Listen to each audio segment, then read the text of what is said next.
Okay, here we are, Matthew Russell Lee, Inner City Press, here at the Southern District of New York Courthouse. Today, Monday, July 1. It's a new month.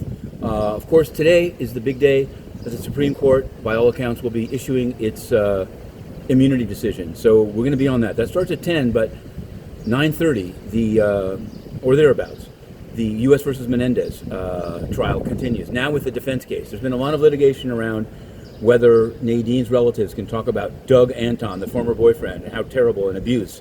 Seems to have been limited by Judge Stein, saying that the significance of that would be if, in fact, as they report, Bob Menendez was threatening to break up with Nadine, or saying that he would break up with Nadine, or sad and about to break up with Nadine, then how could he conspire with her? So there's that. We'll be covering that in great detail. Also, in the Hwang trial, as it plods forward, it emerged that the defense, Hwang spent $500,000 on a single expert who testified somewhat okay last week. The defense case continues. Guo is off for today for some reason.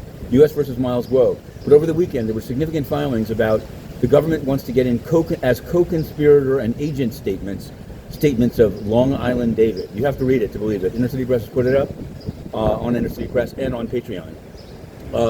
What can we say? Oh, wait a second. On the Menendez front, I've got to say this. Look, it's Gold Bar Bob. Gold Bar Bob won. In fact, we're going to show...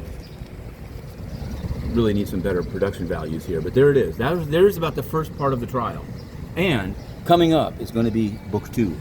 Now, at the United Nations, which we also cover, we've written a number of scoops that they haven't responded to. These are really some pretty sleazy corruption scandals at UNFPA, UNSMIL, MNURSO, but we wrote a very simple one, which is just based on a leaked email about the Vienna UN, UNOV. UNOV is about to catch fire. Apparently the Austrian authorities have found some fire retardant material to be missing, and they're having to order restricted use of a building in UNOV. Find it on Inner City Press, because you won't find the UN talking about it. And we've asked them, and we are asking them, to answer these questions and to stop banning Inner City Press, which reports in more detail on the UN than the people they have inside. Okay, Inner City Press to be continued. We're in for U.S. versus Menendez. Happy July.